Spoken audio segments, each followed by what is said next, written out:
அபி, ராகவ், அனு எல்லாருமே சேர்ந்து சந்தோஷமாக சாப்பிட்டுட்டு இருக்காங்க. சாப்பிட்டு முடிச்ச உடனே அபி பார்க்குறாங்க. ஐயோ, இன்னும் கொஞ்சம் சாப்பிடலாம் போல இருக்கே அப்படின்னு சொல்லிட்டு நல்லா சாப்பிட்றாங்க. சாப்பிட்டு முடிச்சிட்டோன்னே ஐயோ வயிறு ஒரு மாதிரி இருக்கே, நிறைய சாப்பிட்டுட்டோமோ அப்படின்னு சொல்லிட்டு அப்படியே பார்க்குறாங்க. அதை பார்த்தோன்னே அவங்க அத்தை பயங்கரமாக சிரிக்கிறாங்க. சாப்பிடு சாப்பிடு, உனக்கு எவ்வளோ தோணுதோ சாப்பிடு அப்படின்னு சொல்லிட்டு சொல்கிறாங்க. சாப்பிட்டு முடிச்சிட்டோன்னே எல்லாருமே சேர்ந்து சரி கோன் வைங்க அப்படின்னு சொல்லிட்டு கொடுக்குறாங்க. யார் மேலே யார் பாசம் அதிகமாக இருக்குன்னு இதில் தெரிஞ்சிடும் அப்படின்னு சொல்லிட்டு அவங்க அத்தை சொல்கிறாங்க. அதே மாதிரி சரி கொடுங்க அப்படின்னு சொல்லிட்டு அபி வாங்கிட்டு ராகவ் கையில் வைக்கிறாங்க. வைக்கும் போது ராகவ் சொல்கிறாரு, இங்கே பாரு நடுவில் மட்டும் வை அப்படின்னு சொல்கிறாரு. நடுவில் சும்மா ஏதாவது ஒரு டிசைன் போடு அப்படின்னு சொல்லிட்டு அழகாக அவங்க பேரை போட்டாங்க. எதுக்கு உன் பேரை போட்ட அப்படின்னு சொல்லிட்டு ராகவ் சொல்கிறாரு. அப்போ தான் உங்களுக்கு என் மேலே ரொம்ப பாசம் இருக்குன்னு வீட்டில் இருக்க எல்லாருமே நம்புவாங்க, அதனால தான் என் பேரை போட்டேன் அப்படின்னு சொல்லிட்டு அபி சொல்கிறாங்க. அதை கேட்டோடனே ராகவுக்கு பயங்கரமாக கோவம் வருது. அதே மாதிரி அணுவும் வைக்கிறாங்க ஆகாஷ்க்கு.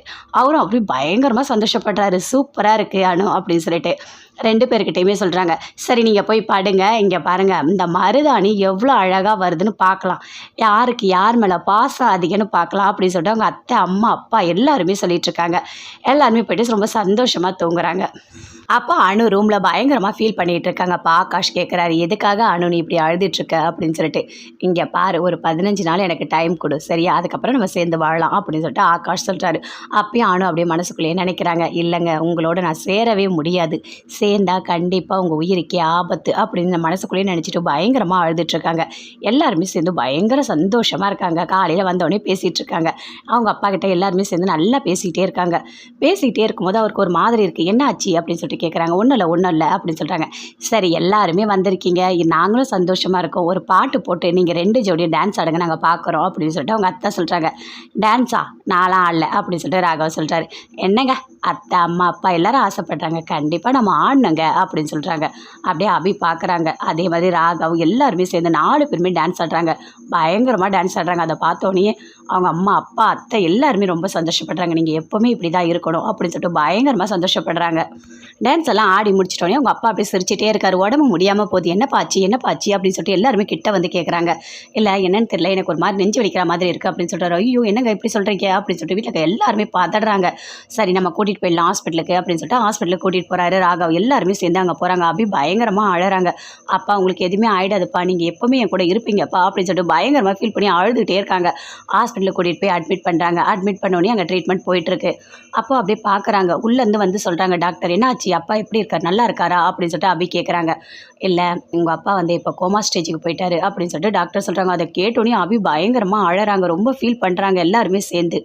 அப்போ அப்படியே பேசிக்கிட்டே இருக்கும்போது ராகவ் மட்டும் அப்படி நின்று கேட்குறாரு. இல்லை அந்த பேஷண்ட்டுக்கு வந்து ஹெவி டோசேஜ் கொடுத்துட்டாங்க, அதனால தான் அவர் கோமா ஸ்டேஜுக்கு போயிருக்காரு அப்படின்னு சொல்லிட்டு 2 நர்ஸு சேர்ந்து பேசிகிட்டு இருக்காங்க. அதை ராகவ் கேட்குறாரு. கேட்டோடனே வந்து டாக்டர் பயங்கரமாக திட்டுறாரு. என்ன பண்ணி வச்சுருக்கீங்க, ஒரு பேஷண்ட் உங்கள் ஹாஸ்பிட்டலில் வந்து அட்மிட் பண்ணால் இப்படி தான் கேர்லெஸ்ஸாக ட்ரீட்மெண்ட் எடுப்பீங்களா அப்படின்னு சொல்லிட்டு ராகவ் பயங்கரமாக கத்துறாரு டாக்டர்கிட்ட. இல்லைங்க அப்படிலாம் எதுவுமே நடக்கலை. என்ன நடக்கலை, நீங்கள் பேசுனது எல்லாத்தையுமே நான் கேட்டுட்டேன், நீங்கள் ஹெவி டோசேஜ் கொடுத்துருக்கீங்க, அதனால தான் அவருக்கு இப்படி ஆகிருக்கு அப்படின்னு சொல்லிட்டு ராகவ் கத்துறாரு. இனிமேல் அவர் இங்கே இருந்தால் அவர் உயிருக்கு ஆபத்து தான், நாங்கள் கூட்டிகிட்டு வேறு ஹாஸ்பிட்டலுக்கு போகிறோம் அப்படின்னு ராகவ் சொல்கிறாரு. இங்கே பாருங்கள் பேஷண்ட் வந்து இப்போ அன்கண்டிஷனலில் இருக்கார், இப்போ இவரை நீங்கள் வெளியே கூட்டிகிட்டு போனீங்கன்னா கண்டிப்பாக அவர் உயிருக்கே ஆபத்தாயிடும் அப்படின்னு டாக்டர் சொல்கிறாங்க. இங்கே பாருங்கள் இங்கே இருந்தால் தான் அவரோட உயிருக்கு ஆபத்தாகும், நாங்கள் வெளியே கூட்டிகிட்டு போகிறோம் அப்படின்னு சொல்லிட்டு ஆம்புலன்ஸில் வேறு ஹாஸ்பிட்டலில் கூட்டிகிட்டு போய் ராகவ் அட்மிட் பண்ணுறாரு. எல்லாருமே சேர்ந்து பயங்கரமாக அழறாங்க. கடவுளே அப்பாவுக்கு எதுவுமே ஆகிடக்கூடாது அப்படின்னு சொல்லிட்டு அபி பயங்கரமாக அழறாங்க. டாக்டர் உள்ளே செக் பண்ணிட்டு வராங்க. வந்த உடனே எல்லாருமே கேட்குறாங்க, ராகவ் எல்லாருமே எப்படி இருக்காரு அப்படின்னு சொல்லிட்டு. இங்கே பாருங்கள் அவர் வந்துட்டு இப்போ ஒன்றையுமே சொல்ல முடியாது, 48 மணி நேரம் ஆகும் நாங்கள் எதுவாக இருந்தாலும் சொல்கிறதுக்கு அப்படின்னு சொல்கிறாங்க. என்னாச்சு அப்படின்னு சொல்லிட்டு கேட்குறாங்க. இல்லை அவரோட ஹெல்த் வந்து சரியாக இல்லை, எங்களால் எதுவுமே சொல்ல முடியாது அப்படின்னு சொல்கிறாங்க. அதை கேட்டோடனே பயங்கரமாக கோவம் வருது அபிக்கு.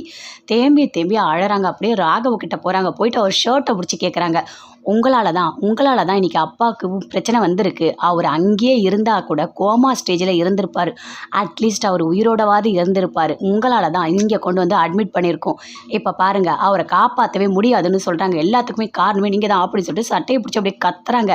விட்டுரு அபி, எதுவும் பண்ணாத அப்படின்னு சொல்லிட்டு அவங்க அத்தை அபியை பிடிச்சி அப்படியே இழுக்கிறாங்க. இழுத்துட்டோன்னே, இங்கே பாருங்க, எங்கள் அப்பா உயிருக்கு மட்டும் ஏதாவது ஆச்சு உங்களை நான் சும்மாவே விட மாட்டேன் அப்படின்னு சொல்லிட்டு ஹாஸ்பிட்டலே பயங்கரமாக கத்துறாங்க.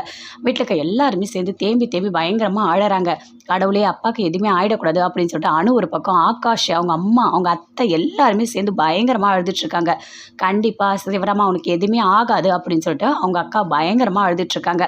ராகவ் என்ன பண்ணுறதுனே தெரியல. அப்படியே பார்க்குறாரு. அவரால் எதுவுமே பண்ணவே முடியல. கடவுளே, எதுவுமே ஆயிடக்கூடாதுன்னு அவரும் யோசிச்சுட்ருக்காரு.